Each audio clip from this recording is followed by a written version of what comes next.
record.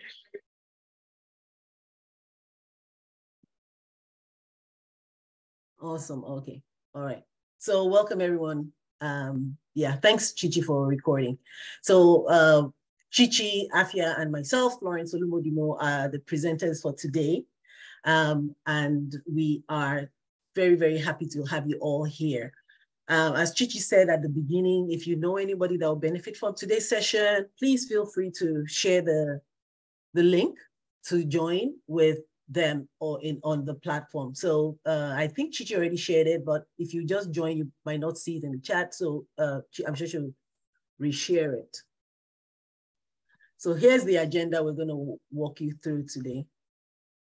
Can you see my screen or it has stopped sharing? I can see your screen. You can see my screen. Okay, cool. All right.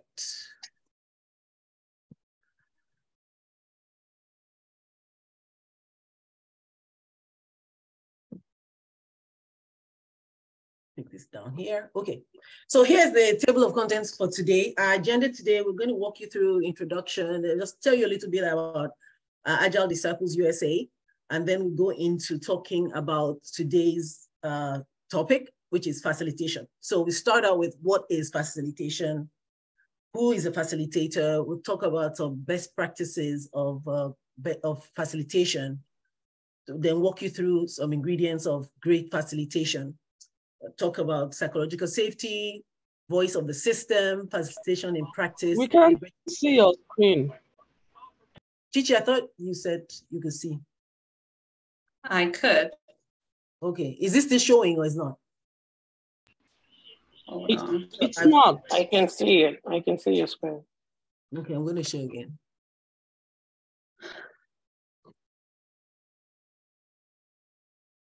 Are you able to see now?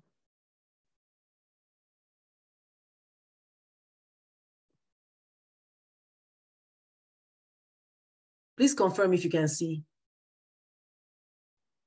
Yeah, okay, I see in the chat, some people can see it. Is there anybody that cannot see my screen? Blue screen that says table. Yeah, that's where we are, table of contents. Yes, awesome, awesome. Okay. I just hide this. Can you still see my screen?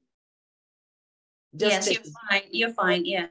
Awesome. So, and then we'll take you through a practical session showing you liberating structures, talk a little about some facilitation tools, and then also walk you through a brief practical session on Miro.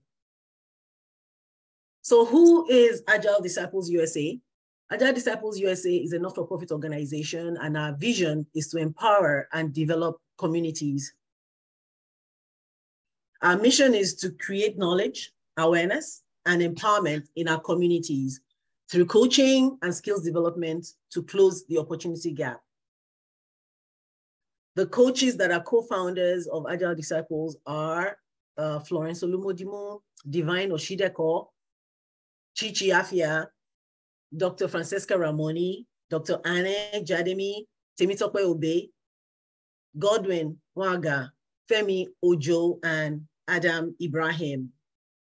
And we also have mentors. We have coaches that have been in this industry for such a long time that help to mentor us in our growth. And they are Coach Anu Gopal, Coach Bob Gallen, Coach Kemi Raji, and Coach Femi Odelusi. So this takes us to our icebreaker for today. You know, the topic is playing your facilitation game, right? So to do this icebreaker, there's a question here, and of course there are some options for you to pick from, but I'll need you to go to mentee.com, or you can scan the QR code on the screen and you put in the code 88246792. 88246792. I'm going to just escape from this screen so I can go to Mentee. So I can go here. All right. So the question is, what skills do you need to be a great facilitator? Choose as many that apply. Have you been able to get to mentee.com? Can we get the code again, please? Yeah.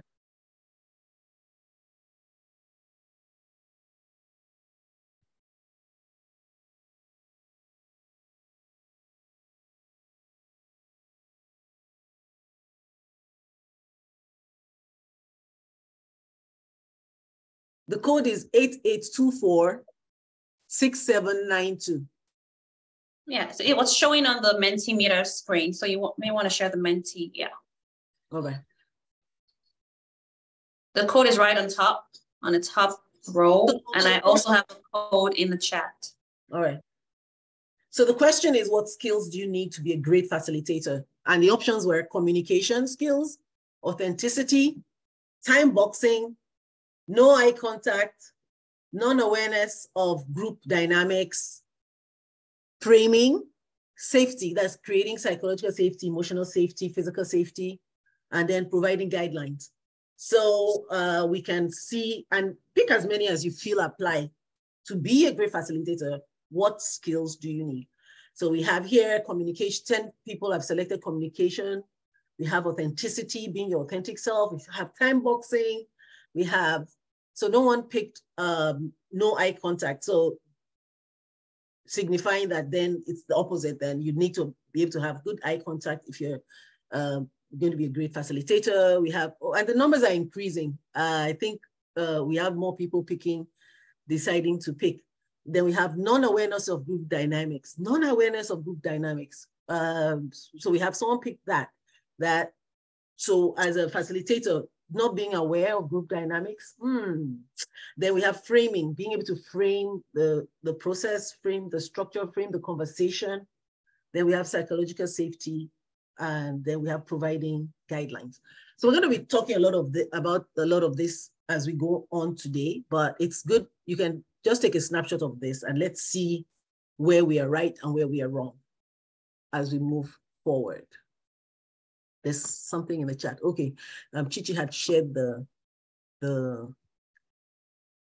link to the Mentimeter table. And take note of this because this is one of the tools that you can use for facilitation. What? Okay, just lost the slides. Let me pull it back up.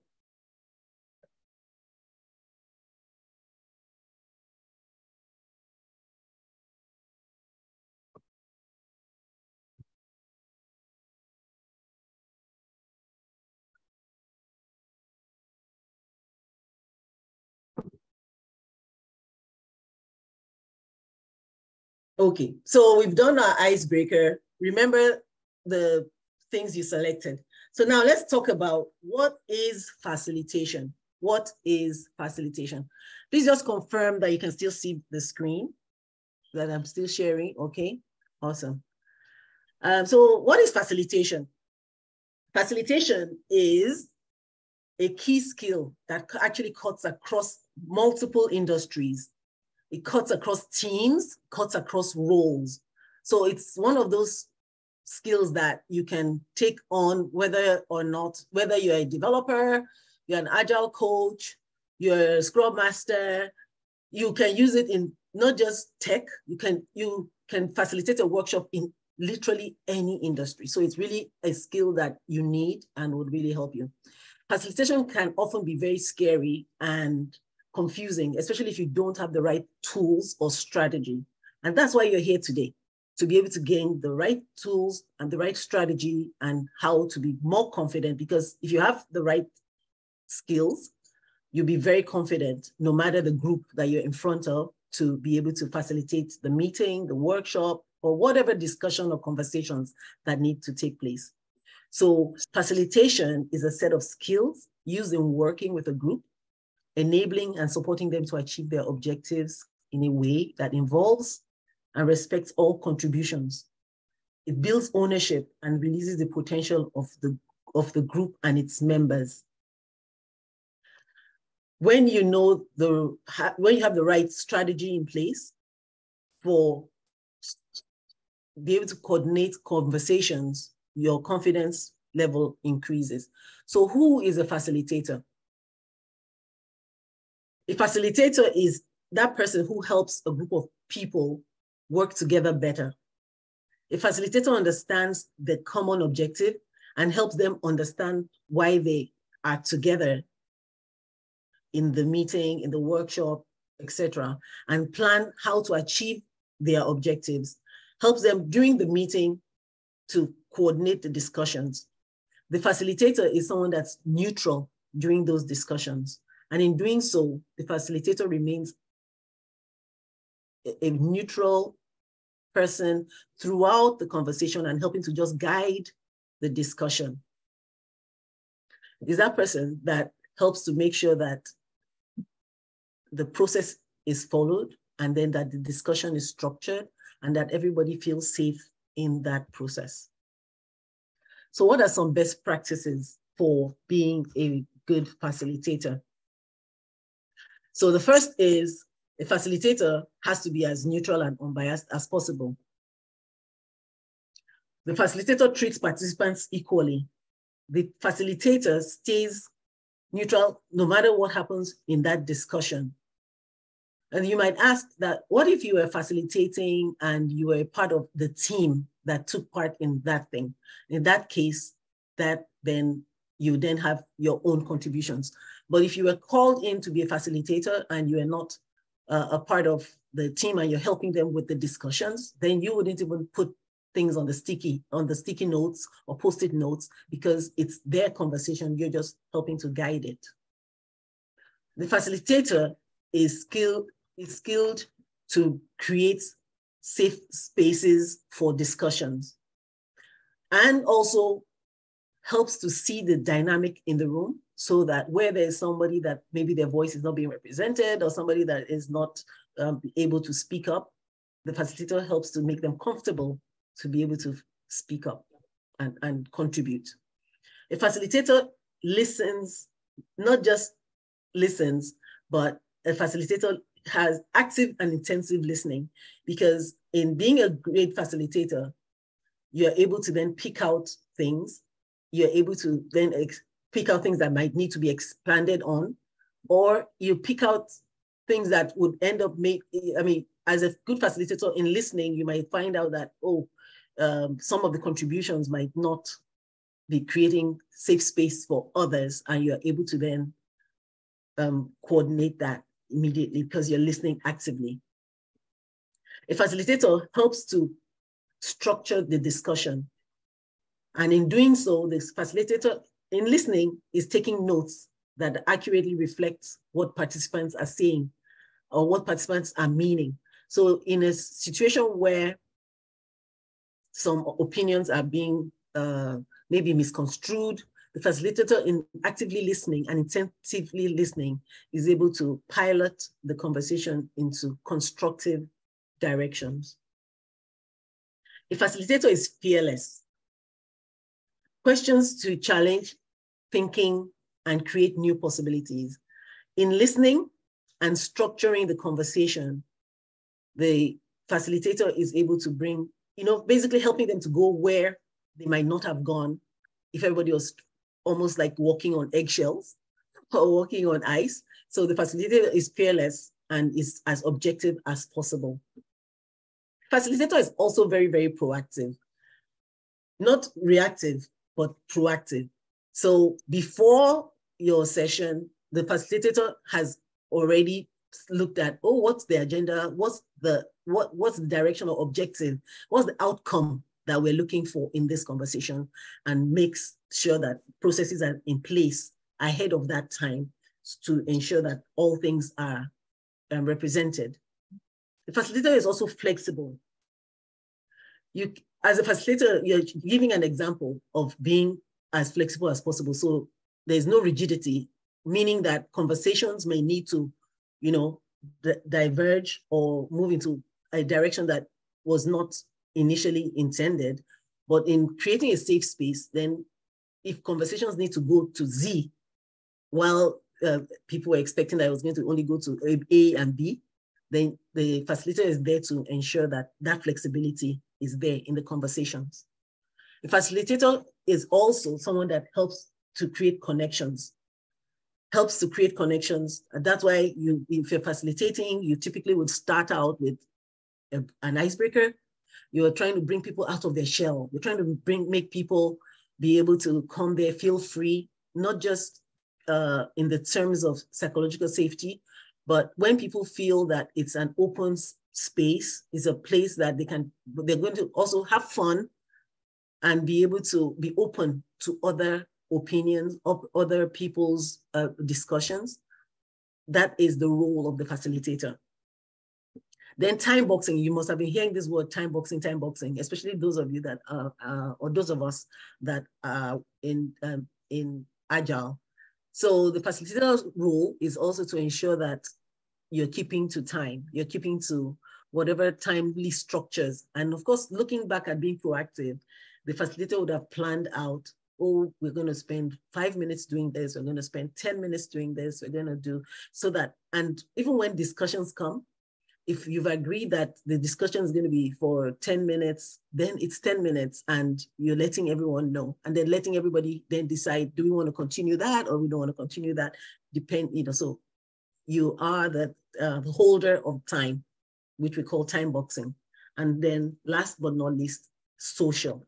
So the facilitator has to be someone that is high in social intelligence, to read body language, read team dynamics. Again, going back to the icebreaker, one of the options was team dynamic.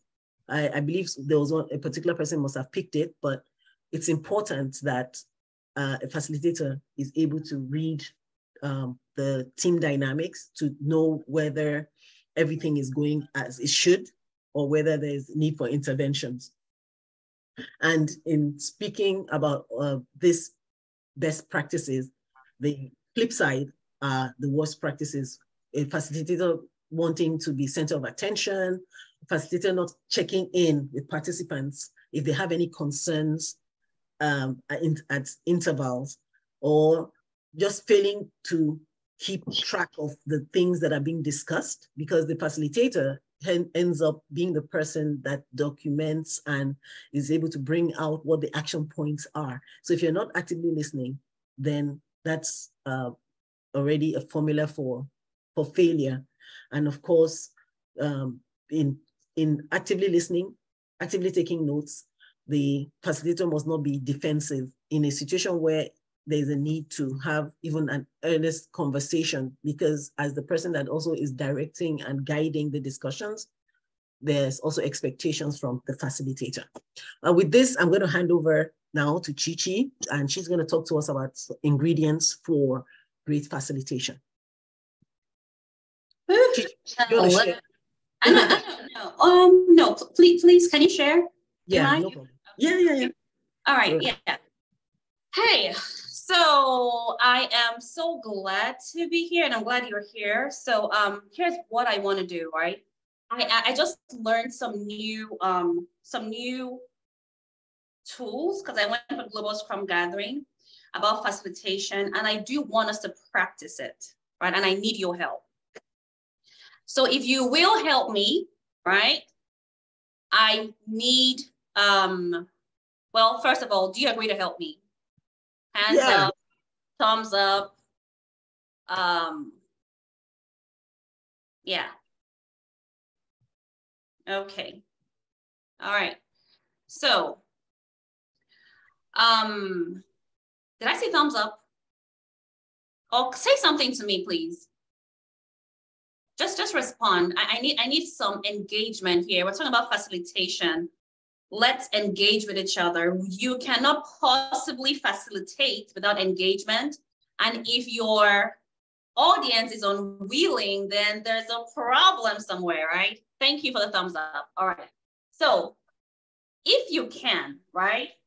I need to pick a piece of paper, right? Piece of paper. And I want you to think back to an event, a meeting that you attended. Doesn't have to be Scrum related. It could be something else in church, anywhere. Describe a facilitated session that stood out to you as the most exceptional. Maybe just put it in paper. Just write that event, right? Then when you write that word or write the event, I need you to write under what factors contributed to its distinction. What happened in that meeting that made it stand out? So 30 seconds to do that. Describe the event, maybe where it was, you know, the name of the event, and then a factor that contributed to its distinction.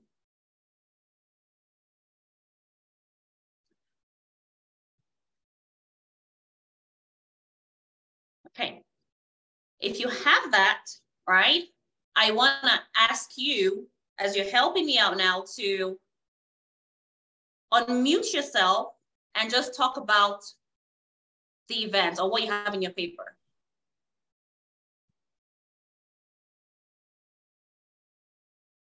Raise your hand and I'll call on you. Thank you, Ruth. Ruth, please go ahead.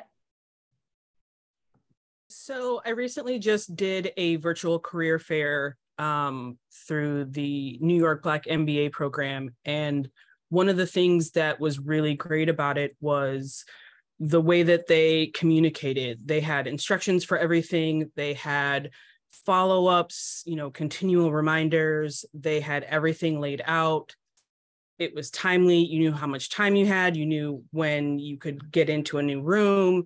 All of that felt, especially for a virtual event, it felt like I was at an in-person event, but I could be in slightly more comfortable clothes. Wow. That is amazing, because I hardly see that. Virtual events feel like you're in person. That means the communication must have been awesome. And then I heard you say great communication, instruction was clear. There were follow-ups, right? They were timely, right? Those are great ingredients or elements that support facilitation.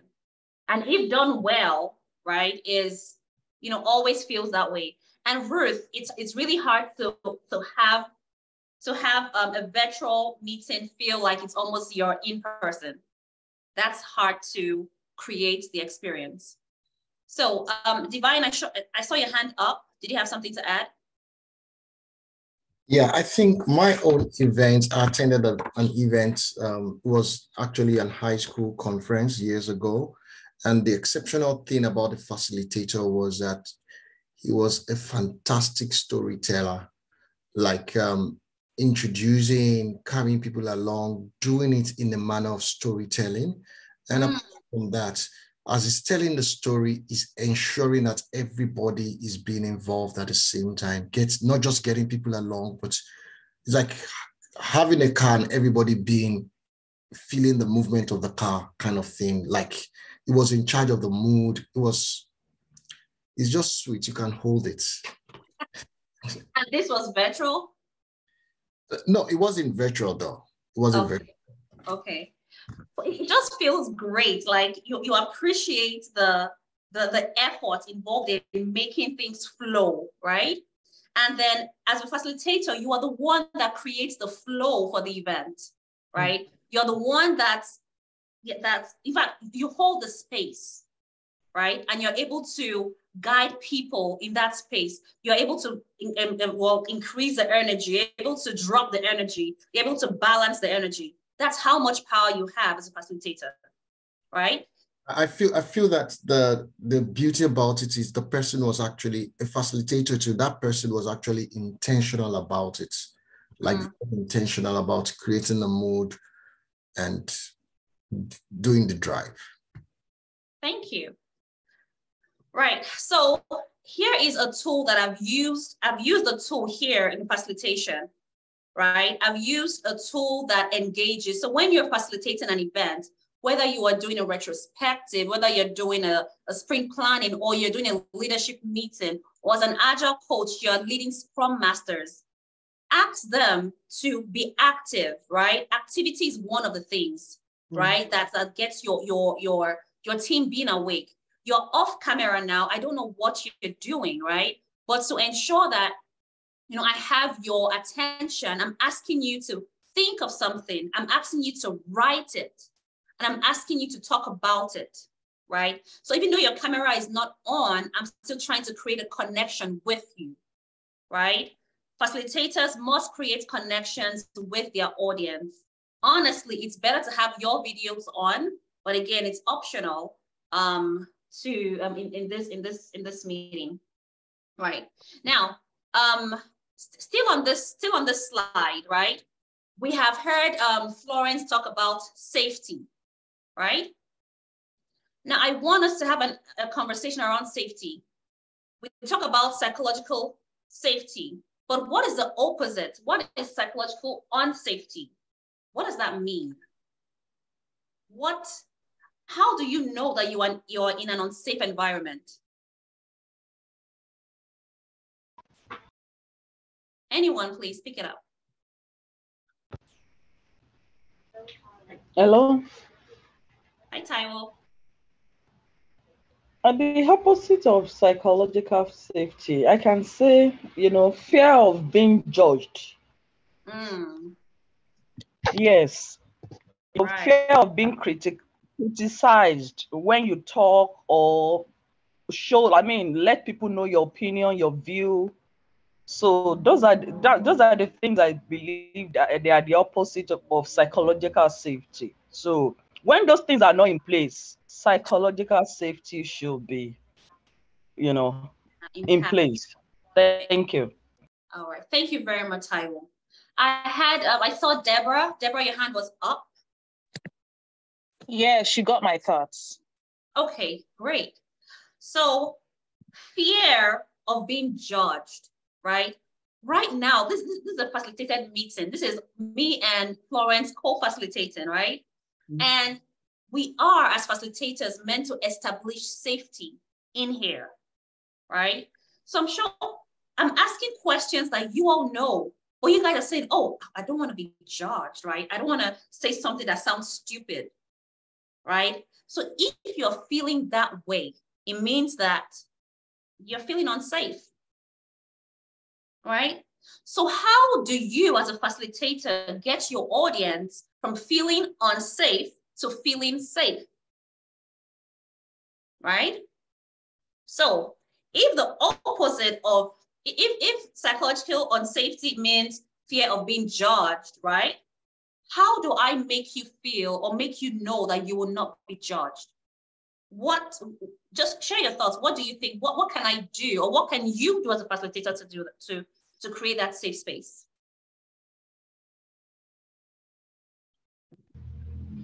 Can I say something, please? Please do. Yeah. One of the things one can do to make people feel so safe is to share the facilitator's vulnerability. That I don't know it all too as a facilitator. I am vulnerable, so anybody can be in my shoe. And so let people just be themselves when they are in such session. So by the time you pass it across to people that, please, we are here to learn together. We are in this session together. We are learning to rub minds together, and let's be as open as possible. I think people will feel safe to talk. Wow. And wow. Thank you. Thank you so much, Taiwo. I really appreciate it. And I'm seeing the comments too as well. Sayo says establish trust. Ashaki, just resounded what Taiwo said. The facilitator can be vulnerable by sharing a story from their experience. And that's exactly what I want to tell you today. I am not a great facilitator. I am still learning, right? So this is us learning together. If you notice, I am not telling you, I'm not teaching you, I'm not lecturing you. We are learning through this together. You can have more information, right? So in as much as you're here to say, okay, you want to learn, I also want to learn from you. And that's my story. In my organization, I don't go in as if, hey, I'm the best coach in town. I know it all. No, God forbid that I know it all. I still want some wisdom from the crowd. I want to learn from everyone. So guys, let's feel free. This is us. This is our safe space for us to learn. There's no blame. There's no being judged here. There's no fear of making mistakes. Right. Can we move on to the next slide, please? Now, what I just spoke about is what is right here. Psychological danger and what it means to be safe on the other side, right? We can move on. Now, you can support your team in establishing psychological safety, by, of course, helping them create a safe space. You assess where your team is. These are the 4 stages of psychological safety. This is where, okay, you have a team, and then, you should get your team to feeling more comfortable asking questions. Have them experiment sometimes, and have them know that experimenting is what experimenting is. If it fails, that's okay. We have the opportunity to learn. It's better to have failed than not even tried at all, right? So establish that okayness, that normalize that it's okay to ask questions, normalize that it's okay to fail as long as you're learning fast, right? Then you also could establish like collaborator safety, which means where team members come together and they have mutual access to each other, they have healthy debates. This really happens when a team is really mature, right? They're probably in the they've passed they're maybe in the what's the Tuckman model again? The forming, norming, performing. They're probably in the performing, thank you, the performing or the norming phase, right? So they have constructive debates, right? And then you are also saying, hey, it's okay to have those debates. It's healthy to have those debates, right? But hey, let's learn from each other. There's also the challenger safety, where they're challenging each other and saying, hey, this has been this way. Let us switch things over. Your team members should be encouraged to speak up, right? You as a Scrum Master, Agile coach, you are there to observe the environment, see where these things might be lacking, and take your team from one level of safety. Okay, we are here at the learner safety. It's time to move on to the challenger safety. Let's challenge ourselves. Or it's time to move on to the inclusive safety, where everyone, knows appreciates each other's experiences. There's no title in your conversation. There's no ranking, right? Everyone in your team is all at the same level, right? But of course, you have working agreements to back that up, right? Any questions so far?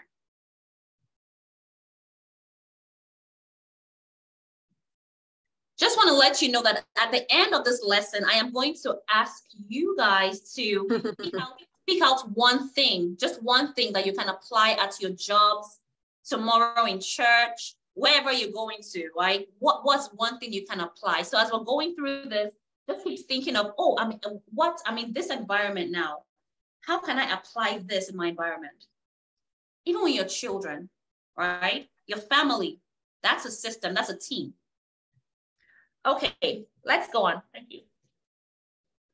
Now, as a facilitator, you work with a team. Your team is your system, right? Now, in that team, you need to ensure that the voices of everyone in your team is heard, right? So if there is a loud person in the room, of course, you want to hear that person because that person brings his own flavor, its own personality to the room. However, you also want to listen to the voices that are not speaking. They have something to say. Trust me, they do.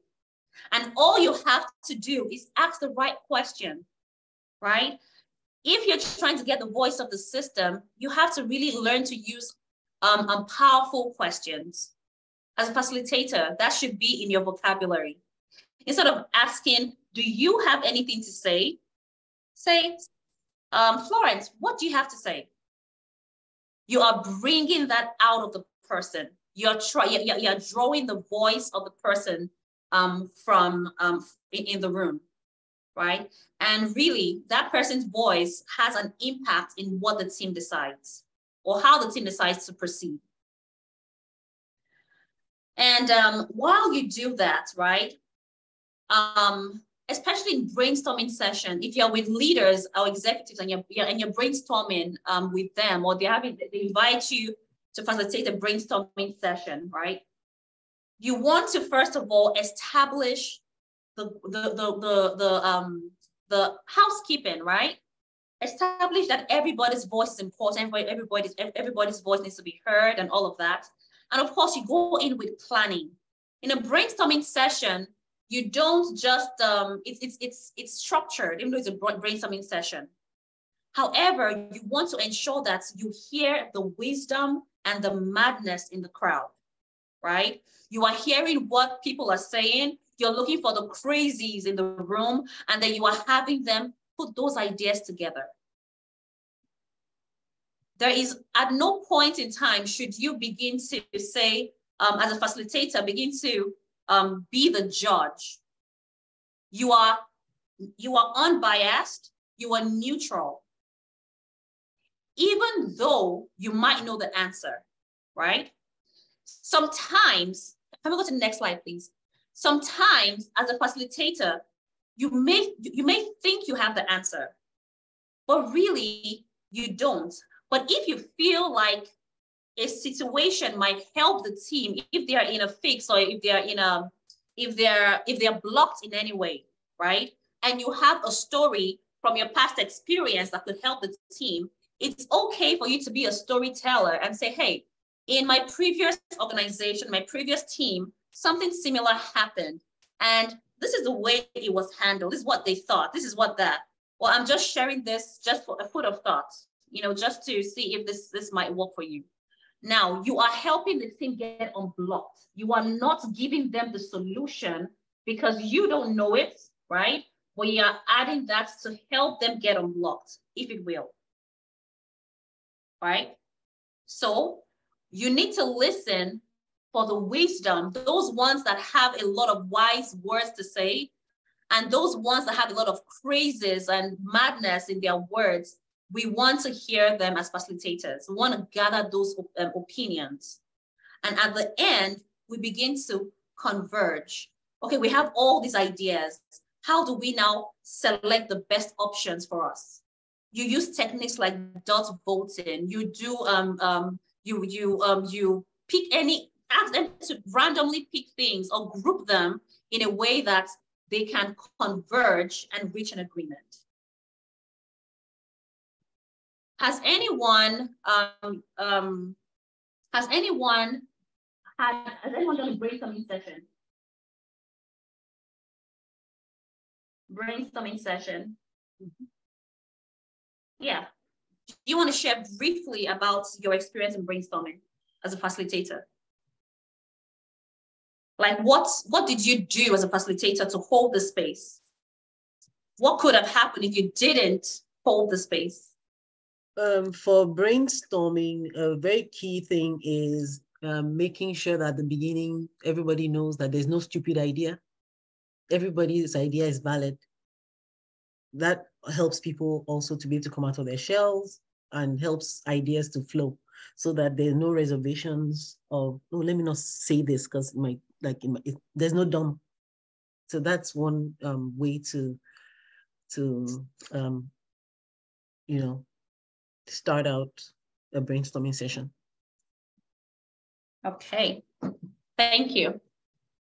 Any other additions to any other session, right?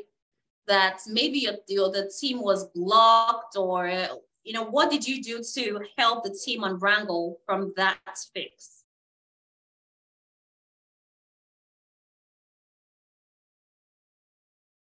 And it could be that you did nothing, because doing nothing sometimes works. Doing nothing and saying, hey, let us go back and think about this and give them homework to accomplish, and then come back and review. It could be that you do nothing, but just give them some work to do.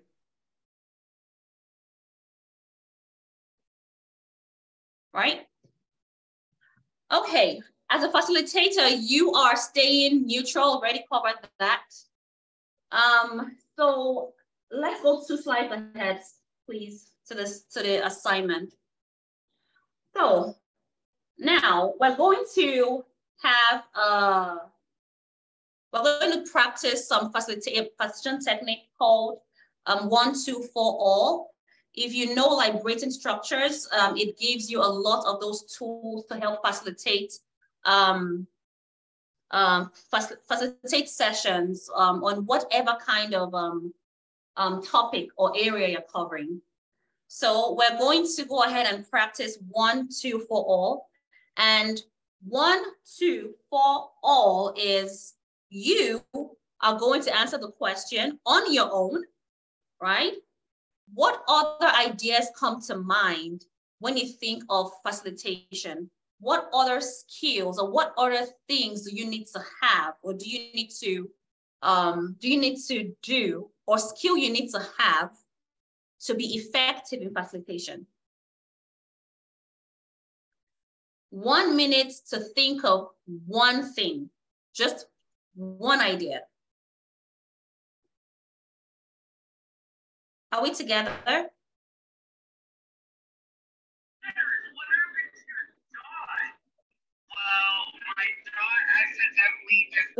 Who's that?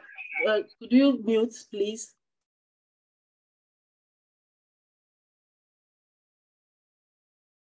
Okay. And okay, hold on, Ruth. Let's hold on to that, right? So you have one idea, right? Now I'm going to send you off to breakout rooms, right? And you're going to share, the ideas with each other, right? In like 1 or 2 minutes in the breakout room with 2 people quickly. It's very impromptu. Share the idea. This is what it is. This is what it might help with. This is a pro. There's a con of this skill that you have. Then I'm going to switch you over, or maybe I'll bring you back here, or I might switch you over to a group of 4 where you share your ideas, and I'll bring you back. So I need you to flow with me. You already have one idea in your head. I'm going to send you in breakout rooms. 2 of you pair and share those ideas with each other. Maybe one person's idea might influence yours and you say, oh, wow, I didn't think of that. Yes, I think this is great. I'm going to take that back to the breakout, to the main room. Then I'm going to move you to, 4, is it quads? Quads is 4, right? I'm going to move you to a group of quads where you now share what you learned from your pairs. Are we good? Yes, no, yes. maybe. All right, so I'm going to create the room right now.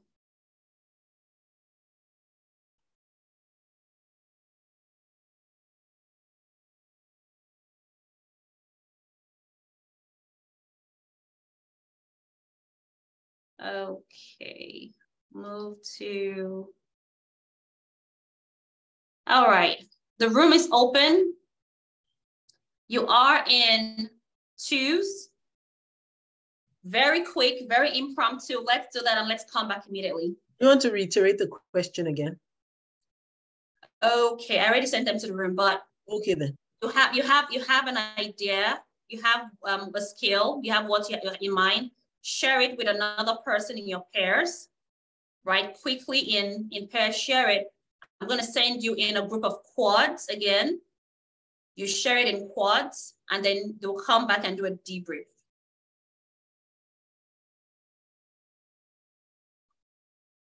And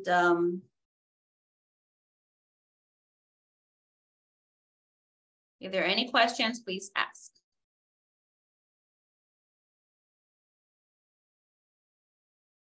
And Kajori, All right. Now I'm going to move in quads. It would be nice to have you guys participate, go into the room, so you don't have a partner that's just left hanging. How did you do the distribution? I clicked on the link that came up and I went into a room, but I was the only one there. So yeah, that means somebody did not go in. okay. Somebody here did not go in. All right, so I'm going to put in quads right now. You have about 6 minutes to go, or 30 minutes. Yeah. Move to.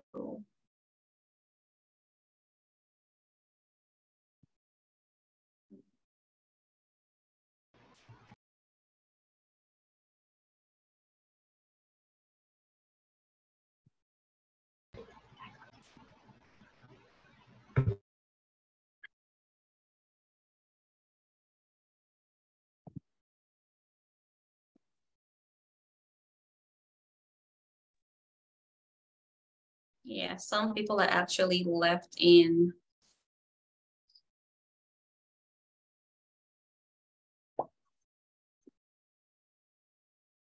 Term 3.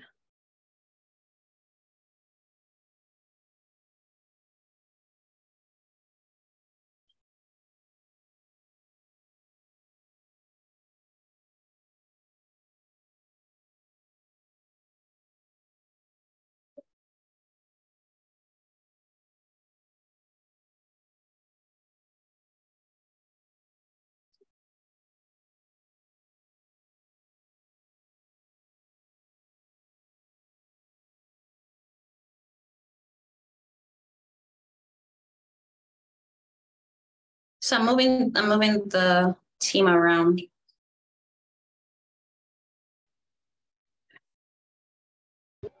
Chichi, can you help me to your room? I was the only one in that room and I left.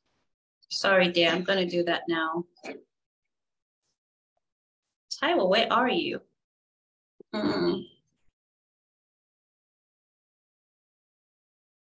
Why do I not see you, Taiwo?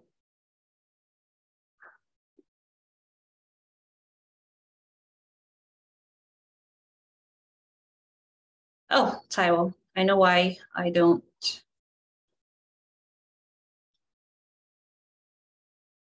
Or I may not know because I don't think I see you again. I can't move you. Okay, I see you now, Taiwo.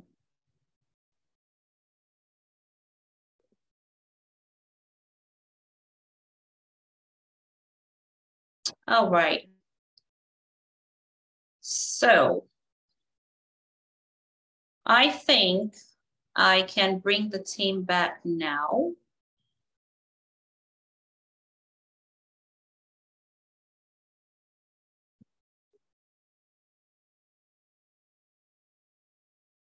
And okay, yeah, let me just pick it up from here.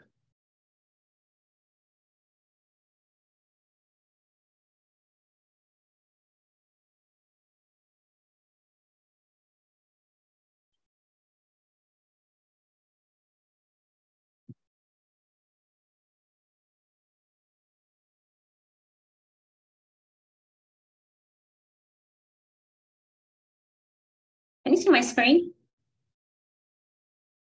Yeah. Okay, all right. All right, are we back? Or are we still waiting for folks to come out?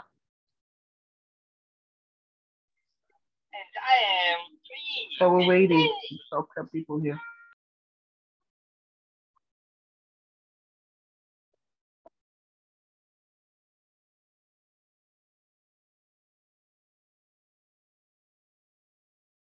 All right. All right, so I think most of us are back now. So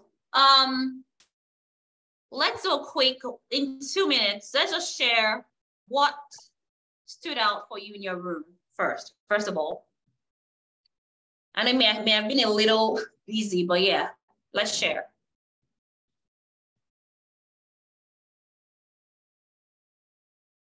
What skills were discussed and what stood out?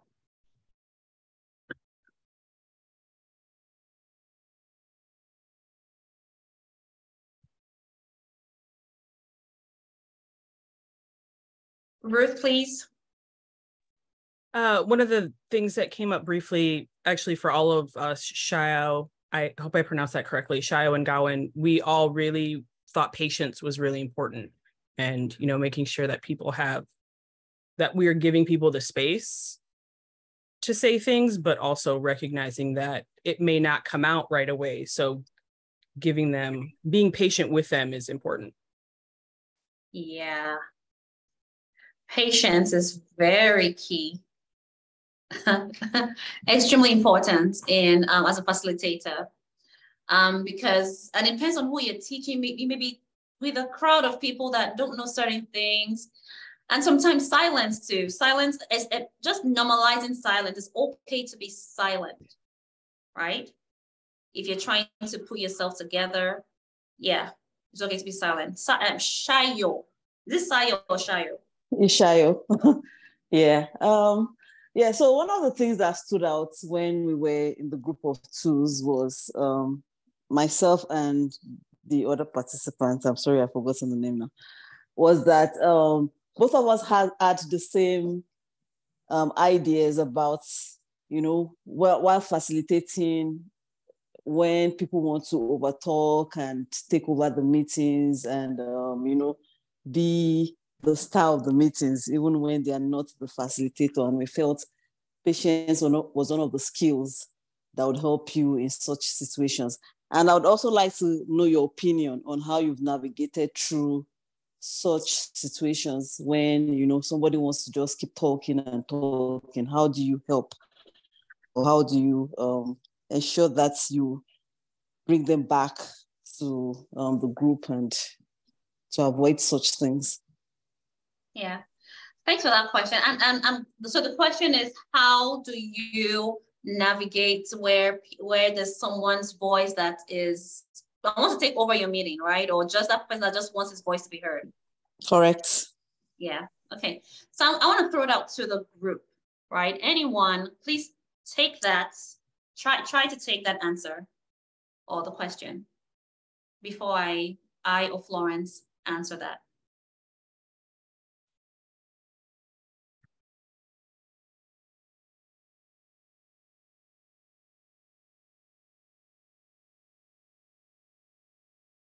Anyone? Okay. Florence, did you want to answer the question?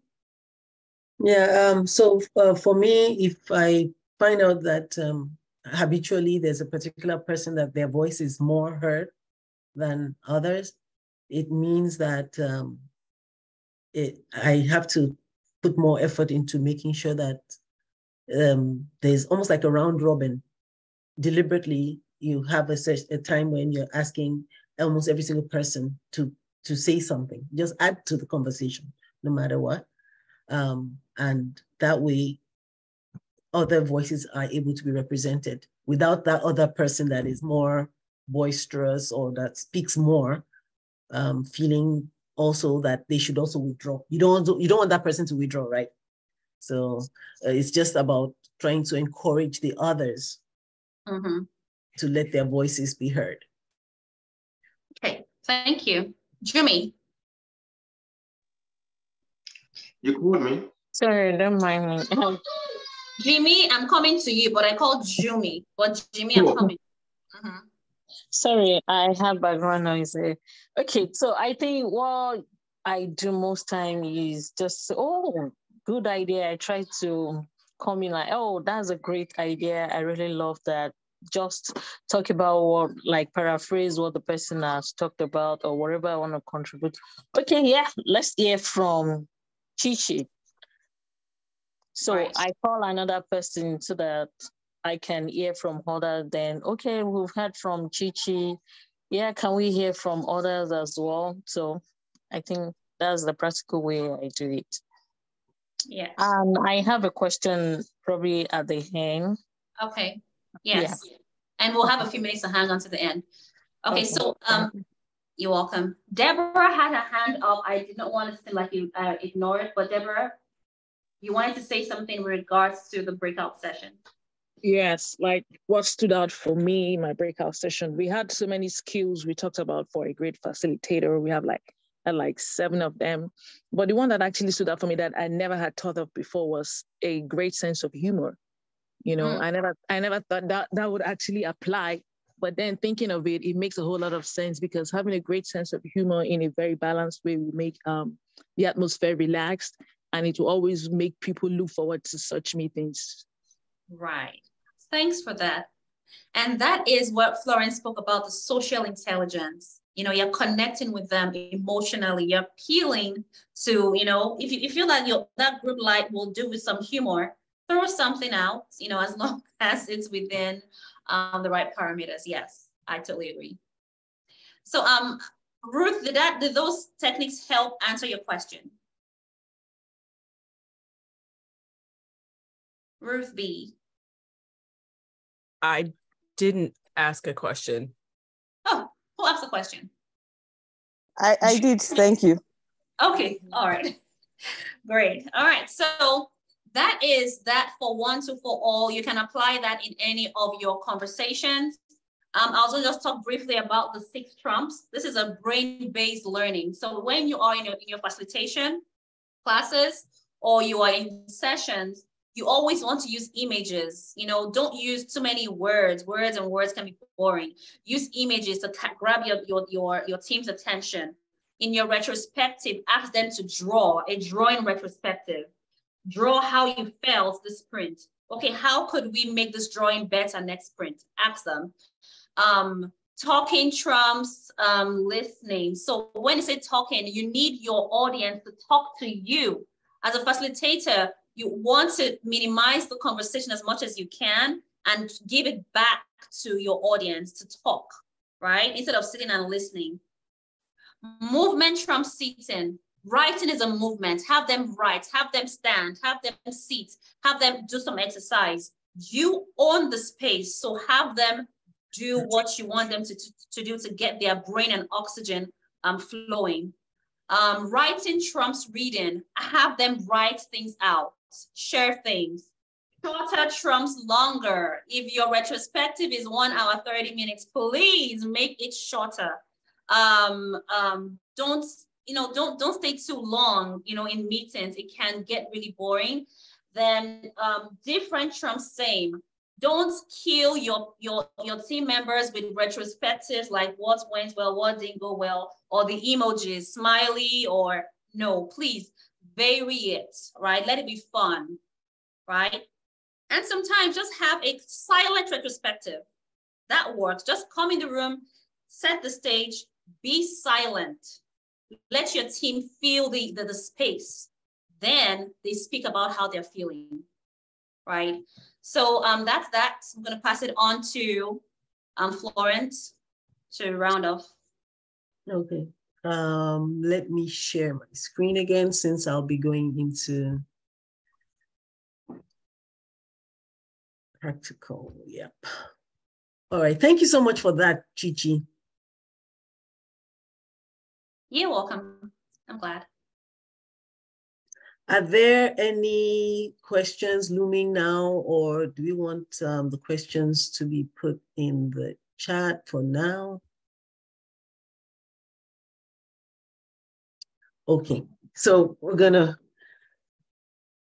yeah. So Chichi just talked about the 6 trumps, and out of the 6 trumps, I remember you talked about writing, and that leads me to some of these facilitation tools. As I'm going to a few facilitation tools, I would just want to mention that research shows that people remember only 10% of what they hear. If they just hear it, they're not going to remember it for a very long time. They remember 20% of what they read, and they remember 80% of what they see. So the importance of visualization, you can't underestimate it. And more importantly, now that a lot of things are happening online, the more people are able to participate in something and they're seeing it, the more you're able to carry them along, but they'll also be able to remember. This is because the human brain processes visual cues better than just the written language. So I have here just a handful of tools that you can use for online facilitation. There's so many, so many. Here you have Miro, we have Jamboard, Mentimeter, which we used at the beginning of today's presentation. Something is in the chat. Okay, I think someone has just put maybe a question in advance. Okay, then Zoom. Or you might be thinking, oh, Zoom is just for meetings. Can you use it for facilitation? Oh yeah, I mean, because even with Zoom you can do polls and then Trello. So let me just give a little rundown of each of this. So with Miro is an online whiteboard and actually is one of the market leaders. And it's very, very flexible and it has both the paid and the free version. And with Miro, you are able to also be a part of the Miroverse. There's a very, very active community that creates templates, and Miro itself creates templates. And they actually took time out to do a lot of trainings. So you can, there's a Miro Academy. So there's a lot that you can learn. And Miro can be used for brainstorming, for road mapping, for all your agile events, and so many other things. So look into Miro. It has amazing features. And if you Google Miroverse, you'd see a lot of templates that you can even just start from if you're new to using online facilitation tools. The next logo you see there is Mural. Mural is similar to Miro, and it's also a whiteboard tool. It helps with digital collaboration, and it also has a lot of templates that you can start from. So whether it's a strategy that you're looking into doing, project planning, brainstorming, they have also templates for the different agile events that you're used to. And of course, different workshopping, design thinking, and templates that you can start with. We have with Jamboard. Jamboard is actually one of Google's platforms. It's a Google tool, and it allows you to use it for brainstorming. You can upload images, text, videos. With the others, you can also do that, and they also integrate. Like Miro integrates with Jira. It integrates with so many other tools that you would use if you, for example, were in software development. So Jamboard is also a whiteboard tool, and because it's a Google platform, it's free. With Jamboard, you don't need to do a paid subscription. Then Mentimeter was the tool used at the beginning that we use for our icebreaker. Mentimeter allows you to do presentations. It allows you to do it allows you to do word cloud. Your word cloud is you ask a particular question and people put in the word that comes to mind. And it just basically helps you to do a quick poll because they can see visually the words that more people are picking. They can see visually the responses to polls, just like we saw at the beginning, and then that becomes a conversation starter. Mentimeter encourages creation of presentations with real-time feedback. If you need feedback immediately so that people can have a sense of how people are, what people's opinions or where they lean, it's a great tool. Slido is the next online facilitation tool that you see the logo there. Slido helps with question and answer and polls. If you need to do something and you're trying to get real-time feedback and be able to visualize it in the room and then probably progress from there into conversations based on the results, that is a tool that you can look into. And it helps also with events. And then with Zoom, besides being able to use Zoom for meetings as we are doing now, Zoom allows you to have integrate so many other apps to it, and you are able to not just use reactions. So you ask people, should we go? Should we not go? Thumbs up. They can use reactions for voting. They can go into breakout rooms, and then with Zoom you can also do a live poll where you create in advance, for example, and then people can also see the results on it. Then Trello. If you are familiar with Jira, Trello is one of the Atlassian tools. And Trello allows you to have it's a web-based Kanban style list making application. And if you want to do, for example, like a lean coffee, for example, and you're trying to do, things that you're going to discuss, things you're discussing, things that you've discussed, or in progress, done, something's in your backlog, it's in progress and it's done. Trello is an amazing tool to use for that. You can use it for, bringing out your action items from a workshop or a meeting that you've already facilitated. So these are tools that I would encourage you to have a look at. And of course, you can even use them in combination, just like we're on Zoom. And on Zoom, we were able to then, you can do a poll right while you're in Zoom, or do a breakout, just like Chichi took you to breakout rooms, or bring in a Miro while on Zoom. So these are just a few tools. And I encourage you to try your hands out, particularly those that, like with Mural, you need to do a 7-day trial. After 7 days, whatever you have, if you've not signed up for the paid version, you're gonna be able to have access to it. But Miro, there's a free version that is accessible to you, on an ongoing basis. So I encourage you to try out, especially if, for example, you're in between jobs right now and you're still looking for what you can use to practice. Try out Miro, try out Jamboard. Those ones are free. And these are tools, and once you know how to use them, they enhance your resume, because you can then put them on your resume. You can even use them to create things that you can share during your interviews. All right, so now we're going into our second practical session.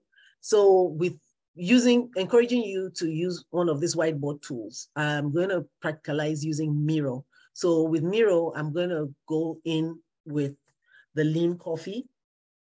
Lean coffee is a popular facilitation technique that is good for where you want to go into an informal meeting, or you go into a meeting and there's no agenda, it's not structured, and the participants come up with the topics, vote for the topics, and the topic that has the highest votes you then become what you talk about in the meeting. So I'm going to just exit from this and take you to a real Miro board. So on this Miro board, it's a Kanban. On the Lean Coffee, you use a Kanban style presentation for coordinating the topics. So you have the topics. We have the traffic is, the first column is to discuss. So after we vote, we'll now move things based on the ones that have the highest votes to the discuss column. And once you pick the top one you want to discuss, you move it into discussing. And when it's done, you move it to done. This Lean Coffee can also be used for things like retrospectives. And if you're using it for a retrospective, you add the fourth column, which is the action item. So something has been discussed and everybody aligns that this is the next thing to do as per follow-up. You put it under action items. I have a real Miro board for this, which I want to show you. And I can have, so when you're on, this is a Miro board. So copy team invite. If I put it in the chat and you click on it, you can see a real time.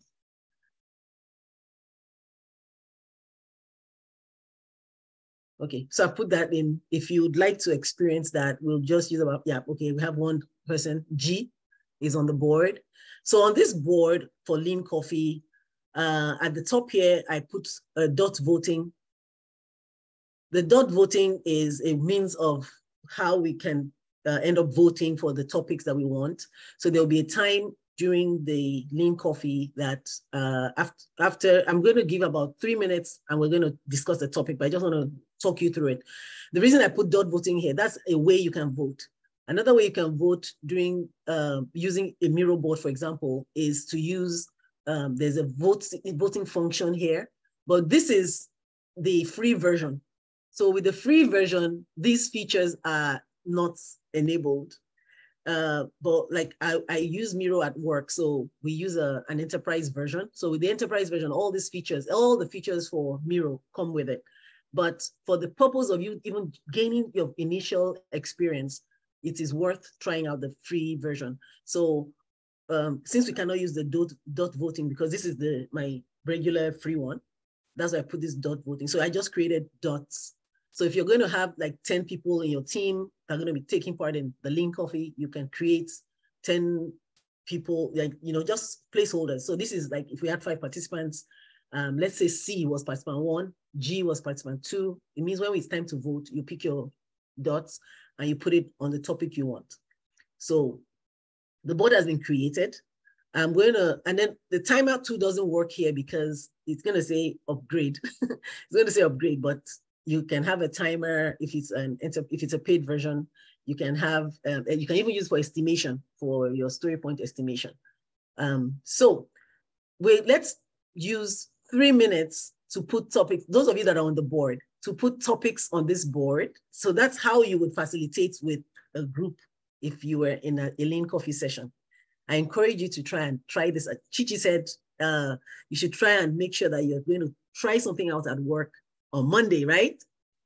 So I'm hoping that we'll try out Lean Coffee method. So the topic is, how do we increase engagement at our monthly events? Well, how could we increase engagement? So the timer here doesn't work, but I'll put on a 3 minute timer, and please come to the post-it here and write can you just click on, if you click on the post-it, you are able to then write on it. It's a practical session, so please, C, G, and who's this other person? Shayo, you're on the board and you have editing rights. So you come to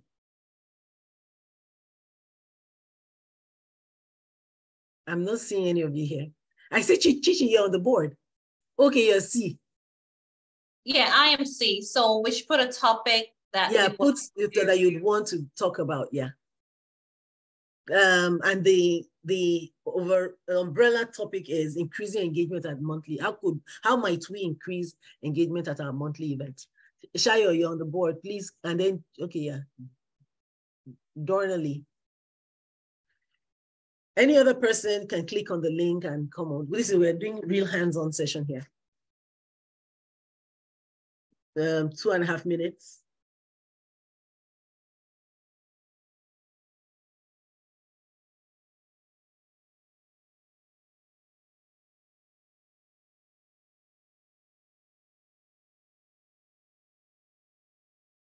Okay. All right. So I see, okay, I see Fola too. Someone else has joined the board. And then a B, Blessing. Just put your sticky notes. So 1 minute, 30 seconds left. Yeah, to use the sticky note, just double tap on the sticky. Yeah. It's called double tap on the sticky and just write. Increasing, yeah. Yeah. So you see, it's pretty fun. And of course, you're trying to encourage the participants to take part. Yeah, I see Fola on the board. I see Blessing. Yes, just to make sure that we're doing something really hands-on to encourage you. A lot of these applications is just as easy as Googling the name, get the link, click on it, sign up for the free version. Yeah. Okay. We have about 10 minutes left, about 7 minutes left for the whole today's event to be ended. Thank you so much. Yes, thanks everyone. So I'm going to stop the practical session so that we can then finish. We want to just let you know how you can follow us and all that, and then take some questions. Yes, if you want to do that, that would be great. Okay. Did you want me to do it or? Yeah, you close out. I started. Oh, right, that's fine. So, well, I want to thank everyone for coming. I hope you can see the correct screen, and I will put it up here. So please, I want you guys to take out your phones right now. Remember the activity, take out your phone. If you haven't joined us on LinkedIn before, or you haven't followed us on LinkedIn, please do. The recording to all of our events is stored in YouTube. So pick out your camera phone, scan this, follow us on LinkedIn, and also subscribe to our channel so you get to know what's happening and in the right time. So that's that. I know that any questions first? I know Jimmy had a question in the chat. We can use the time to have that conversation. It's the question that is the challenge for most of us. So I think it's one for us to learn from. Let me know, have you guys scanned this? So I'll stop sharing this one.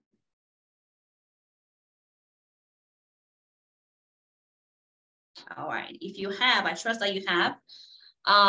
Let's look at Jimmy's question. Jimmy, do you mind speaking up, please, so I don't have to read? Let's have a conversation instead. Okay. Yeah, I actually prefer that because it's something I've been trying to get my teams to do. So I kind of manage more than 2 teams now with different maturity stages, right?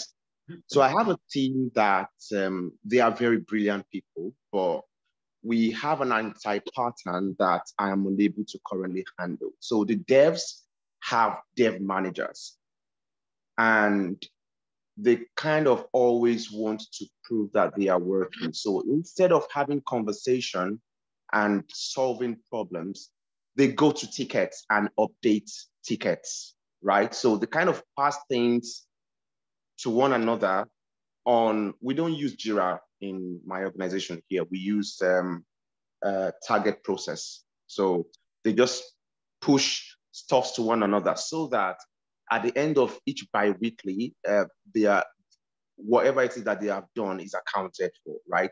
Now, I know I am new in this team, as you know, Chichi, but what I've noticed is that, take for instance, during daily stand-ups, we do 2 days at work and 3 days off work, off office, right, at home.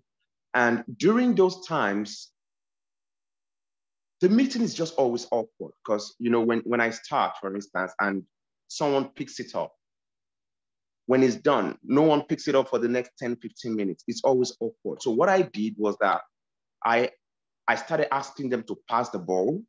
I started asking them to come on video. And at first, for my first sprint, I got some feedback, although passively, that they are being pressured to come online.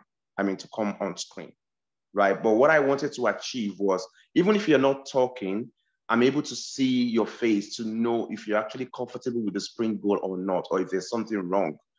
But till now, things aren't really going as fast as I would, but I just want to know, how have you been able to handle, you know, facilitating remote meetings like this, where most of the team members are actually introverts? They don't like talking.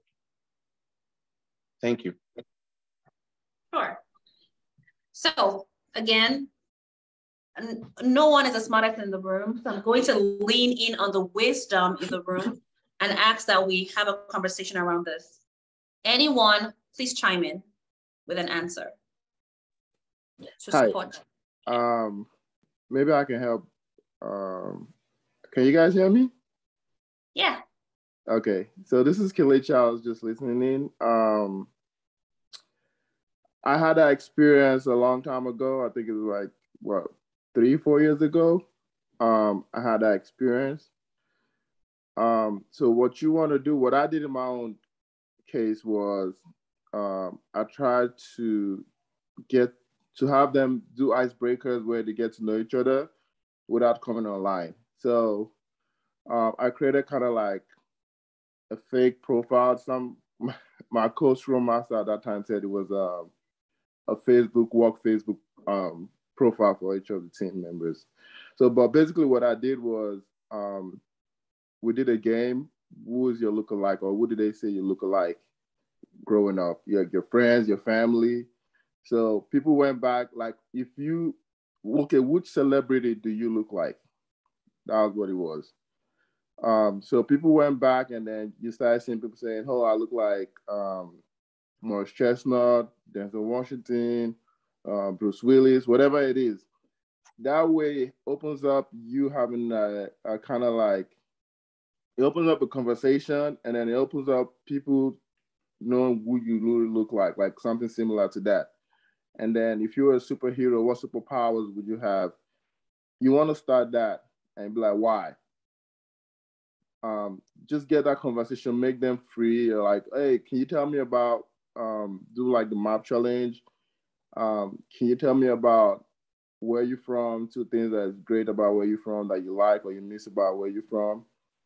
We all nomads, so that would help open up a lot of conversation and get the team, getting to know one another.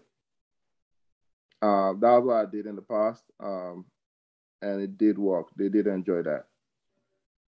And Kelechi, this is the Kelechi, right? Yes. Kelechi, yeah, good to have you again. So when you did that work automatically? So no. So in a group, you're gonna find someone that are very, very shy, and the ones that are like in the middle, and the ones that are not shy. Initially, you get the ones that are not shy that will open up easily to those games. And then slowly the ones that are shy are gonna come out. Like, oh, my family and my friends say I look like Vin Diesel. Like, oh, look at his bald head, and people just make fun and like, oh yeah, you do look like Vin Diesel, and that it just opens up for those, because I was trying to make them be more like a more family, close-knit kind of group, where we know about each other. You're free to go like talk to each other if you have any challenges. The collaboration goes on, like everybody talks. But regardless of what it is, you're still gonna have people in the group that are always going to be the silent ones. They're not going to say anything. They just want to do the job and keep going. But it just helps for everybody to know what each other looks like and help go forward. Thanks for that. Annie has a hand up. Yes, so I just wanted to add that another good thing is to help people, when you have a lot of shy people in your team, is allow them to facilitate, let them take turns, and tell them to make it creative, as in let it be like a healthy challenge where they're taking turns to facilitate. It can even be the daily stand-up, and they should be bringing fun into it. So introduce that in your retrospective and just tell them one idea you feel will help the team is the developers should start taking turns and make it as creative, whatever fun they want to bring in. They should just try to make the daily stand-up as different as possible. That will help those shy people to loosen up, especially when they have to facilitate and they are the ones everybody's looking at. They will begin to loosen their guards or be more comfortable in the team. When they do that a couple of times, you see that everybody will just gel. Mm-hmm. Right. Thanks for that. I know that we have people that can support Jimmy. I'm still listening for other voices. Queen G, I want to hear what you think. Ruth, Grace, Blessing, guys, we've experienced this at some point. This is not new, right? So let's one more contribution. Oh, I know what, out of time, right? Ugh. But you know what? If you feel like you want to drop, please go ahead and drop right now. But we will be on for the next about 5 to 10 minutes, just talk about this and even more. But thank you for coming for our event. We have a next event in June. Guys, you don't want to miss it. It's about release planning. Come in and let's join in the conversation. So Grace, where's Grace? Grace, you had a hand up. I'm going to stop recording. Hi,